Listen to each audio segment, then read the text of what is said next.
কুল্লু মান আলাইহা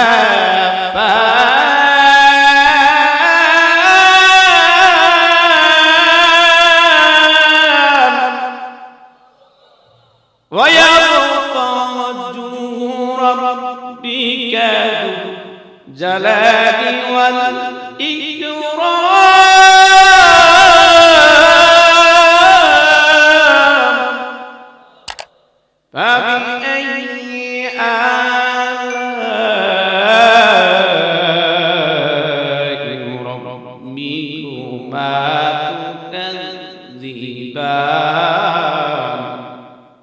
কার ঘোষণা?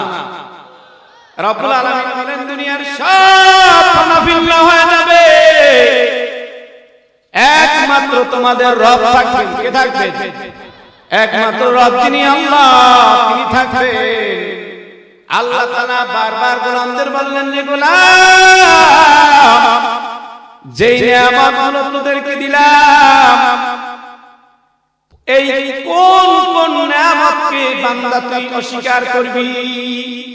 আছে একটা নিয়ামত অস্বীকার করতে পারবেন? রব্বুল আলামিন বলেন আলাম নাজআল লাহু আইনাইন ওয়া লিসানান ওয়া শাফাতাইন। বান্দা তোরে দুইটা চক্ষু দিলাম, চক্ষু দুইটা তো আমি দিছি। কে দিছে? তোরে কথা বলার জন্য জিহ্বা দান করলাম, কথা বলার জন্য দুইটা ঠোঁট দিলাম, একটা ঠোঁট না। একটা যদি ঠোঁট হয় তুই কথা বলতে পারবি না, দুইটা ঠোঁট দিয়ে দিলাম যাতে তোর কথাটা সুন্দর হয়। সুবহানাল্লাহ। এজন্য শুকর আদায় করা, হর হামেশা শুকর থাকা, হর হামেশা।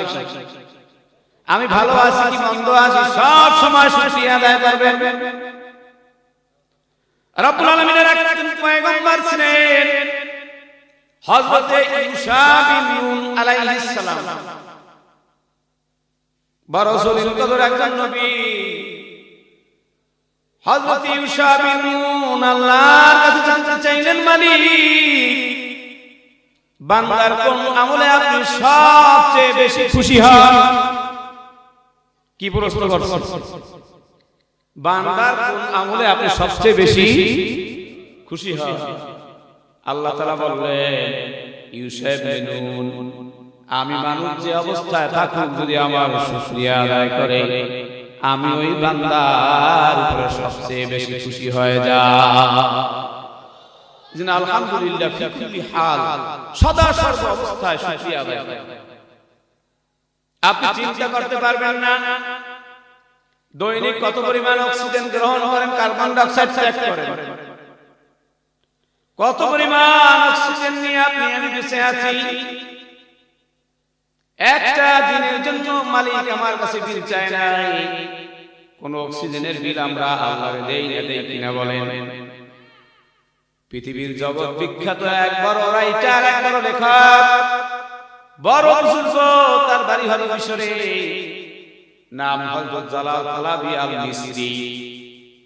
এই জালাল তালাবি তার জীবনের শেষ অবস্থায় গিয়ে অসুস্থ হয়ে পড়লেন। বেশ কিছুদিন হাসপাতালে থাকলেন। থাকার পর জালাল তালাবি আমাদের এই হাসপাতালে পুরো ফান্ড আছে, দরিদ্র তহবিল আছে, একটা ফর্ম দেওয়া হবে।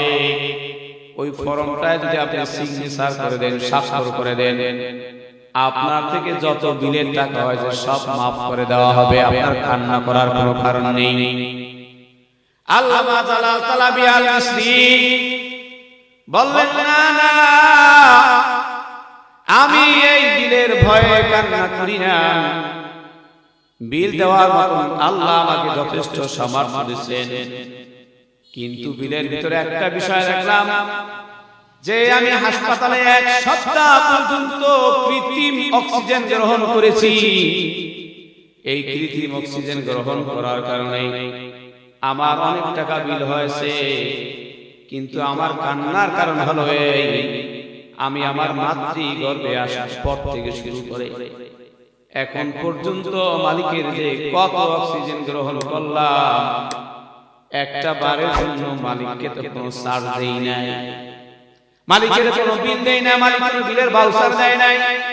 আর মাত্র হাসপাতালের এক সপ্তাহে এত লক্ষ টাকা অক্সিজেন বিল হলো।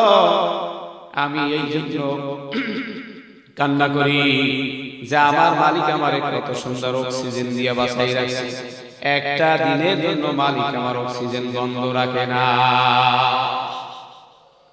বুঝতে পারছেন যে আমি এই কারণে কান্না করি, আমি আমার আল্লাহর কত অক্সিজেন গ্রহণ করতেছি, এই অক্সিজেনের তো বিন্দু পরিমাণ বিল আমার মালিকের দেওয়া লাগবে না।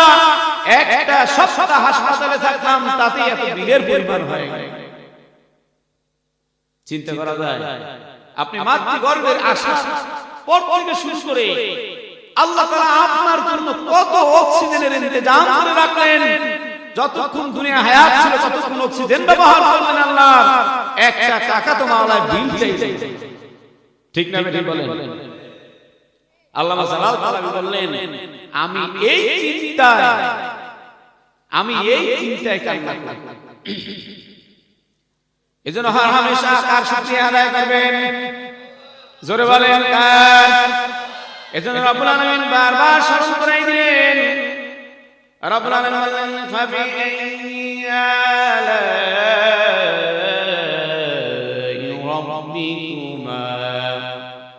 রাব্বিকুমা তুকাযযিবান।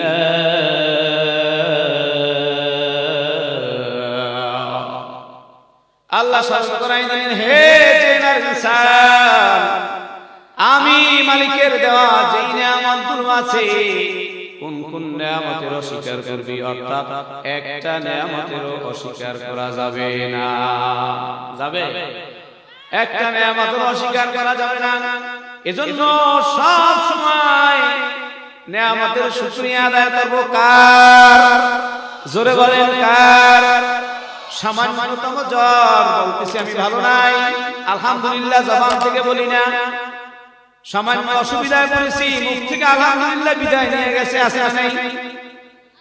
অথচ সামান্য জ্বরে যদি আমি মালিকের আলহামদুলিল্লাহ ভুলে যাই, যেই মানুষটা ক্যান্সারের রোগী ডাক্তার ফেরত দিয়েছে বাড়িতে নিয়ে যান, ওই মানুষটার কি হাল হবে বলেন?